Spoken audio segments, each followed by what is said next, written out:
Hello everyone. In this video, I want to discuss about IR transmission and receiving.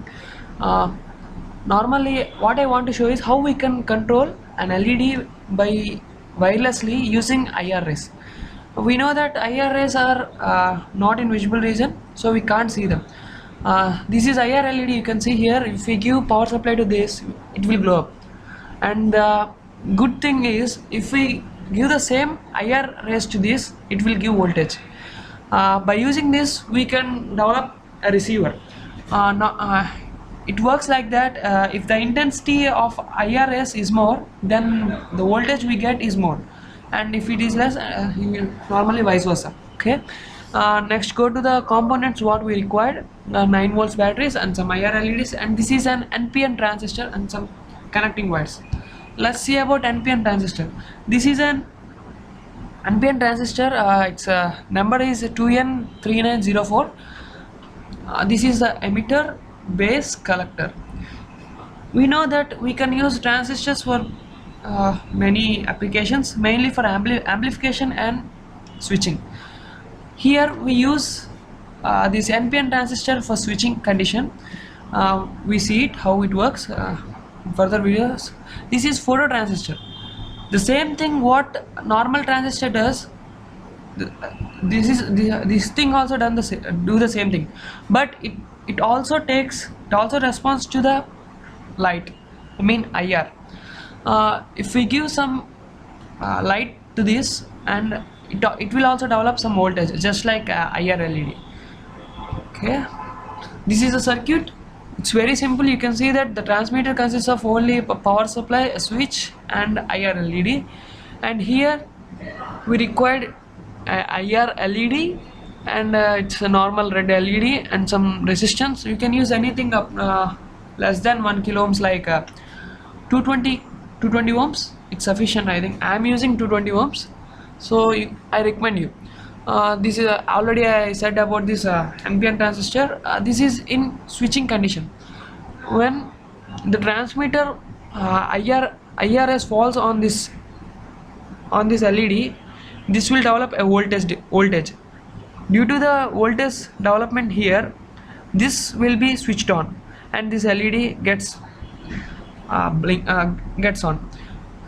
As the intensity here increases, then the voltage difference increases, and the amount of current flowing through this NPN transistor will be increased, and LED will glow with more brightness. Now let's see how to make receiver part. First, I placed this NPN transistor on breadboard, and now I placed IR LED. You can see I have connected the collector, and you can see here collector is connected with positive end, and negative end is connected to the base. And next I have connected this base to resistor. Now I have connected an LED to emitter portion, power supply. So guys, you can see this is the transmitter circuit. You can see that the LED is light up, but usually a normal human eye can't see this. This is the receiver which we have made. You can see the connections properly. Here I have removed the power supply. You can see the connections, how the LED and these all connected. Hope you guys get an idea. Now let's see how it works. You can see I'm getting the transmitter closer to the receiver, and you can see that the LED is light up.